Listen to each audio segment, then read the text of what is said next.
श्रीमद् भगवद गीता अध्याय 13वां क्षेत्र क्षेत्रज्ञ विभाग योग। इसके श्लोक क्रम इस प्रकार है। श्लोक 1 से 18 तक ज्ञान सहित क्षेत्र क्षेत्रज्ञ इनका विषय, और श्लोक 19 से 34 तक ज्ञान सहित प्रकृति पुरुष। अब इस अध्याय के बारे में दो शब्द। क्षेत्र शरीर को कहते हैं, और जो शरीर को जानता है, जो क्षेत्र को जानता है, वो क्षेत्रज्ञ कहा गया है। प्रकृति, आकाश, वायु, अग्नि, जल और पृथ्वी का सूक्ष्म भाग, अहंकार, बुद्धि, मूल प्रकृति, त्रिगुणमयी माया, 10 इंद्रियां और श्रोत्र, त्वचा, नेत्र, रमना, घ्राण, सबका, हस्त, पाद, उपस्थ, गुदा, ये सब इसके विभाग हैं। एक मन, 5 इंद्रियां, उनके विषय शब्द, स्पर्श, रूप, रस और गंध, इच्छा, द्वेष, सुख दुख, चेतना, धृति, ये सब क्षेत्र के विकार हैं। भोगों में आसक्ति का अभाव, अहंकार का अभाव, श्रेष्ठता का अभिमान का अभाव, ये सब चीज़ें वो क्षेत्रज्ञ को समझ में आने वाली ये चाहिए। दंभाचरण का अभाव, प्राणी मात्र की किसी भी प्रकार से किसी को सताना नहीं, वाणी की सरलता, शुद्धता, बाहर भीतर से भी शुद्धता, अंतःकरण की स्थिरता और मन, इंद्रियों और शरीर का निग्रह, ये सब बताया गया है। अब श्लोक 1 से 34 तक उसका हिंदी अनुवाद मैं पढ़ता हूँ। उसके उपरांत श्री कृष्ण भगवान फिर बोले, हे अर्जुन, ये शरीर क्षेत्र है, ऐसा कहा जाता है, और इसको जो जानता है उसको क्षेत्रज्ञ,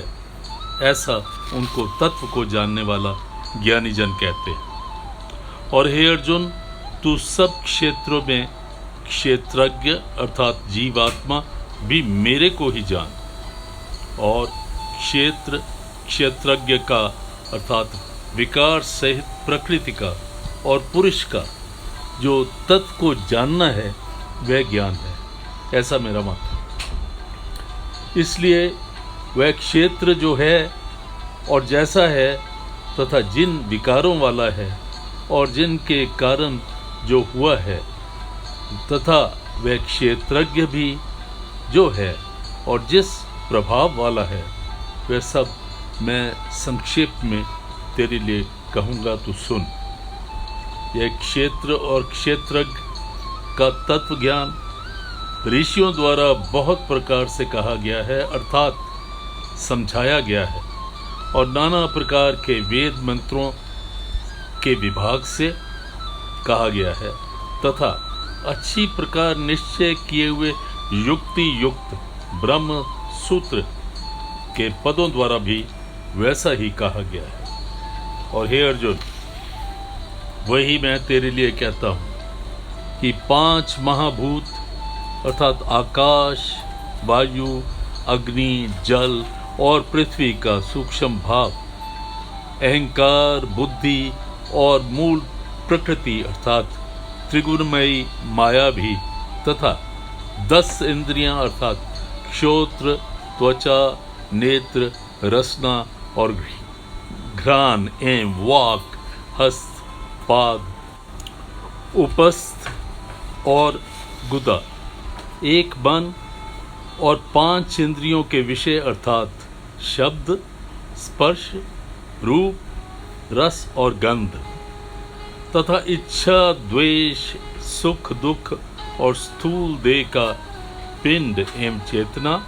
तथा धृति, इस प्रकार यह क्षेत्र विकारों के सहित संक्षेप में कहा जाता है। और हे अर्जुन, श्रेष्ठता के अभिमान का अभाव, दंभाचरण का अभाव, प्राणी मात्र को किसी प्रकार से न सताना और क्षमा भाव तथा मन वाणी की सरलता, श्रद्धा भक्ति सहित गुरु की सेवा, बाहर भीतर से शुद्धि, अंतःकरण की स्थिरता, मन और इंद्रियों सहित शरीर का निग्रह तथा इस लोक और परलोक में इनके संपूर्ण भोगों में आसक्ति का अभाव और अहंकार का भी अभाव एवं जन्म, मृत्यु, जरा और रोग आदि में दुख दोषों का बारंबार विचार करना तथा पुत्र, स्त्री, घर और धन आदि में आसक्ति का अभाव और समता, ममता का ना होना, लेकिन समता ही रखना, प्रिय अप्रिय की प्राप्ति में सदा ही चित्त का सम रहना, अर्थात मन के अनुकूल और प्रतिकूल के प्राप्त होने पर भी हर्ष, शोक आदि विकारों का ना होना और मुझ परमेश्वर में एक ही भाव से स्थित रूप ध्यान योग के द्वारा अव्यभिचारिणी भक्ति तथा एकांत और शुद्ध देश में रहने का स्वभाव और विषय युक्त मनुष्यों के समुदाय में प्रेम का न होना तथा अध्यात्म ज्ञान में नित्य स्थिति और तत्व ज्ञान के अर्थ रूप परमात्मा को सर्वत्र देखना, यह सब तो ज्ञान है और जो इसके विपरीत है वो अज्ञान कहा जाता है। और हे अर्जुन, जो जानने के योग्य है और जैसा सबको जानना चाहिए, जिसको जानकर मनुष्य परमानंद को प्राप्त होता है, उसको अच्छी प्रकार कहूँगा, वह आदि रहित परम ब्रह्म एकत्रणीय होने से न सत कहा जाता है और न असत ही कहा जाता है, परंतु वह सब ओर से हाथ पैर वाला एवं सब ओर से नेत्र, सिर और मुख वाला और सब ओर से क्षोत्र वाला है, क्योंकि यह संसार में सबको व्याप्त करके स्थित है और संपूर्ण इंद्रियों के विषयों को जानने वाला है, परंतु वास्तव में इन इंद्रियों से रहित है तथा आसक्ति रहित और गुणों से अतीत हुआ भी अपनी योग माया से सबको धारण पोषण करने वाला और गुणों के भोगने वाला है तथा वह परमात्मा चराचर सब भूतों के बाहर भीतर परिपूर्ण और चर अचर भी वही है और वह सूक्ष्म होने से अवज्ञ तथा अति समीप में और दूर में भी स्थित वही है और वह विभाग रहित एक ही रूप से आकाश के सदृश संपूर्ण हुआ भी चराचर संपूर्ण भूतों में पृथक पृथक के सदृश स्थित प्रतीत होता है और वह जानने योग्य परमात्मा विष्णु रूप के भूतों का धारण पोषण करने वाला और रुद्र रूप से संसार करने वाला तथा ब्रह्म रूप से सबको उत्पन्न करने वाला है और वह ब्रह्म ज्योतियों का भी ज्योति एवं माया से अति परे कहा जाता है तथा वह परमात्मा बोध स्वरूप तथा जानने के योग्य है एवं तत्व ज्ञान से प्राप्त होने वाले तथा सबके हृदय में स्थित है। और हे अर्जुन, इस प्रकार क्षेत्र तथा ज्ञान और जानने योग्य परमात्मा का स्वरूप से संक्षेप में कहा गया है। इसको तत्व से जानकर मेरा भक्त मेरे स्वरूप को ही प्राप्त हो जाता है, इसमें कोई संदेह नहीं। और हे अर्जुन, प्रकृति अर्थात त्रिगुणमयी मेरी माया और जीवात्मा अर्थात क्षेत्रज्ञ इन दोनों का ही तू अनादि जान, क्योंकि राग द्वेष विकारों को तथा त्रिगुणमयी महात्मा संपूर्ण पदार्थों को भी प्रकृति से उत्पन्न हुए हैं ऐसा जान, क्योंकि कार्य और कारण के उत्पन्न करने के हेतु प्रकृति कही जाती है और जीवात्मा सुख दुखों के भोक्तापन में अर्थात भोगने में हेतु कहा जाता है। परंतु प्रकृति में स्थित हुआ पुरुष प्रकृति से उत्पन्न हुए त्रिगुणात्मक सब पदार्थों को भोगता है और इन गुणों का संग ही इस जीवात्मा की अच्छी बुरी योनियों में जन्म लेने का कारण बनता है।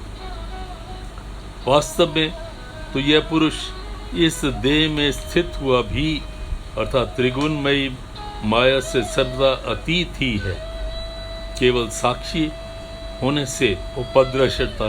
अर्थात सम्मति देने वाला होने से अनुमंता अर्थात सबको धारण करने वाला होने से भरता जीव रूप से भोगता तथा ब्रह्म विदादि को भी इसका स्वामी होने पर भी अहंकार और शुद्ध सच्चिदानंद घन होने से परमात्मा ऐसा कहा गया। इस प्रकार पुरुषों को और गुणों के सहित प्रकृति को जो मनुष्य तत्व से जानता है वह सब प्रकार से बरतता हुआ भी फिर नहीं जन्मता अर्थात पुनर्जन्म को नहीं प्राप्त होता है। और हे अर्जुन, उस परम परमात्मा को कितने ही मनुष्य तो शुद्ध हुई सूक्ष्म बुद्धि से ध्यान के द्वारा हृदय में देखते हैं और अन्य कितने ही ज्ञान योग के द्वारा देखते हैं और अपर कितने ही निष्काम कर्म योग के द्वारा देखते हैं। परंतु इनसे दूसरे अर्थात मंद बुद्धि वाले पुरुष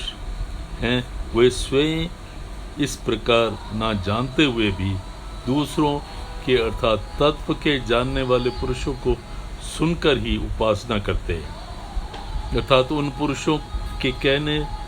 के अनुसार श्रद्धा सहित तत्पर हुए साधन करते हैं और वे सुनने के परायण हुए पुरुष भी मृत्यु रूप संसार सागर से निसंदेह तर जाते हैं। और हे अर्जुन, यावन मात्र जो कुछ भी स्थावर जंगम वस्तु उत्पन्न होती है उस संपूर्ण को तू क्षेत्र और क्षेत्रज्ञ के संयोग से ही उत्पन्न हुई जान अर्थात प्रकृति और पुरुष के परस्पर संबंध से ही संपूर्ण जगत की स्थिति है। वास्तव में तो संपूर्ण जगत नाशवान और क्षण भंगुर होने से ही अनित्य है। इस प्रकार जानकर जो पुरुष नष्ट होते हुए सब चराचर भूतों में नाश रहित परमेश्वर को समभाव से स्थित देखता है वही सही देखता है, क्योंकि वह पुरुष सब में समभाव से स्थित हुए परमेश्वर को समान देखता हुआ अपने द्वारा आपको नष्ट नहीं करता अर्थात शरीर के नाश होने से अपनी आत्मा का नाश नहीं मानता। इससे वह परम गति को प्राप्त होता है तथा जो पुरुष संपूर्ण कर्मों को सब प्रकार से प्रकृति के ही किए हुए हैं ऐसा देखता है अर्थात इस बात को तत्व से समझ लेता है कि प्रकृति से उत्पन्न हुए संपूर्ण गुण ही गुणों में बरतते हैं अर्थात आत्मा को अकर्ता देखता है, वह सच देखता है। और वह पुरुष जिसके द्वारा जिस काल में भूतों के न्यारे न्यारे भाव को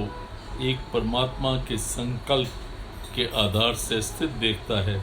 और परमात्मा के संकल्प ही से संपूर्ण भूतों के विस्तार को देखता है और इस काल में सच्चिदानंद घन ब्रह्म को प्राप्त होता है। हे अर्जुन, अनादि होने से और गुणातीत होने से वह अविनाशी परमात्मा शरीर में स्थित हुआ भी वास्तव में न तो करता है और न लिपायमान होता है। जिस प्रकार सर्वत्र व्याप्त हुआ भी आकाश सूक्ष्म होने के कारण लिपायमान नहीं होता, सर्वत्र देह में स्थित हुआ भी आत्मा गुणातीत होने के कारण देह में गुणों से लिपायमान नहीं होता। और हे अर्जुन, जिस प्रकार एक ही सूर्य इस संपूर्ण ब्रह्मांड को प्रकाशित करता है, उसी प्रकार एक ही आत्मा संपूर्ण क्षेत्र को प्रकाशित करता है, अर्थात नित्य बोध स्वरूप एक आत्मा के ही सत्ता से संपूर्ण जड़ वर्ग प्रकाशित होता है। इस प्रकार क्षेत्र और क्षेत्रज्ञ के भेद को तथा विकार सहित प्रकृति के छूटने के उपाय को जो पुरुष ज्ञान के नेत्रों द्वारा तत्व से जानता है, वो महात्मा परब्रह्म परमात्मा को प्राप्त होता है, इसमें कोई संदेह नहीं। ओम तत्सदिति श्रीमद्भागवत गीता सुपनिषत्सु ब्रह्म विद्या योग शास्त्रे श्री कृष्ण अर्जुन संवादे क्षेत्र क्षेत्रज्ञ विभाग योगो नाम तृतीयो देव अध्याय। हरि ओम तत्सत, हरि ओम तत्सत, हरि ओम तत्सत।